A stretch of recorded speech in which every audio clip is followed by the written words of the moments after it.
Après l'été, les autoroutes belges sont à nouveau surchargées. Septembre et octobre sont également les mois des embouteillages par excellence. Environ 61% de tous les accidents sur nos routes se produisent pendant les heures de pointe, précisément pendant les déplacements maison de travail. Et ils sont de plus en plus le résultat de l'utilisation du smartphone dans la voiture. La moitié des accidents de travail se passent en fait dans la circulation. Cela représente quand même 60 tués chaque année et près de 2000 incapacités de travail permanentes. Donc c'est vraiment beaucoup. Parmi les causes de ces accidents, il y a indéniablement la distraction au volant. Une étude de l'IBSR a par exemple montré qu'un conducteur sur 5 utilise lors de chaque trajet son GSM. Donc ça multiplie par 23 le risque d'accident lorsqu'on envoie des SMS. Et puis ça nuit à la mobilité. Ça engendre plein de petits accrochages où par exemple le conducteur emboutit l'arrière d'une autre voiture. Il faut évidemment que les entreprises soient conscientes de ces risques, de ces chiffres et mettent tout en œuvre pour ne pas, par exemple, que les temps de déplacement soient considérés comme du temps de travail. Il faut aussi que les conducteurs ne se sentent pas obligés d'être en permanence disponibles quand ils sont en voiture, par exemple.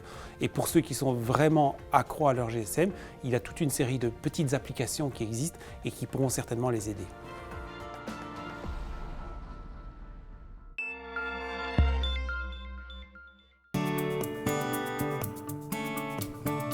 Beaucoup d'employeurs commencent à introduire une car policy pour les utilisateurs de véhicules de société.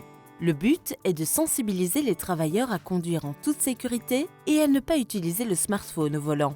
La car policy formalise les droits et obligations du conducteur. Les entreprises d'assurance sont également convaincues de son utilité. Nous avons mené une enquête auprès de 500 jeunes conducteurs et ces jeunes conducteurs ont avoué, pour 42% d'entre eux en tout cas, utiliser le smartphone au volant. Pour un employeur, un entrepreneur qui a une flotte, il est très intéressant de travailler sur la car policy.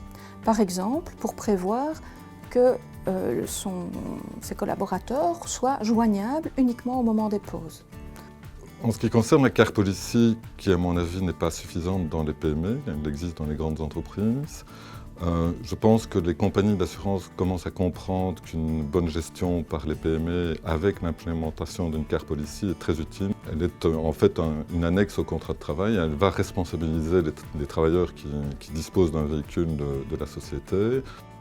Évidemment, une bonne car policy ne se limite pas du tout à l'usage sécurisé du GSM dans la voiture. Chaque entreprise va intégrer un nombre de règles qui sont liées spécifiquement à son secteur d'activité. Pour l'employeur, c'est important que ce contrat lui apporte des bénéfices à long terme.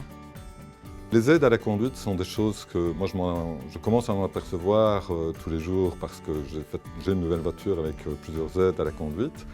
Et je constate que ça augmente fortement la sécurité et le plaisir de conduire. Investir dans des véhicules avec des mesures de sécurité, investir dans une car policy adéquate peut être très rentable. Les compagnies d'assurance réagissent d'ailleurs avec l'avènement technologique des accessoires à la conduite, des aides à la conduite, en diminuant les primes d'assurance, puisque la sécurité augmente, et en travaillant sur la statistique sinistre d'une flotte de véhicules. Si on évite les accidents, outre la voiture en elle-même, le matériel qui est assuré, vous allez aussi éviter des pertes de temps, de l'absentéisme, et restons aussi sur le plan humain, on va éviter peut-être dans les cas les plus graves, des blessures, des dommages donc corporels, et également des dommages moraux à vos collaborateurs.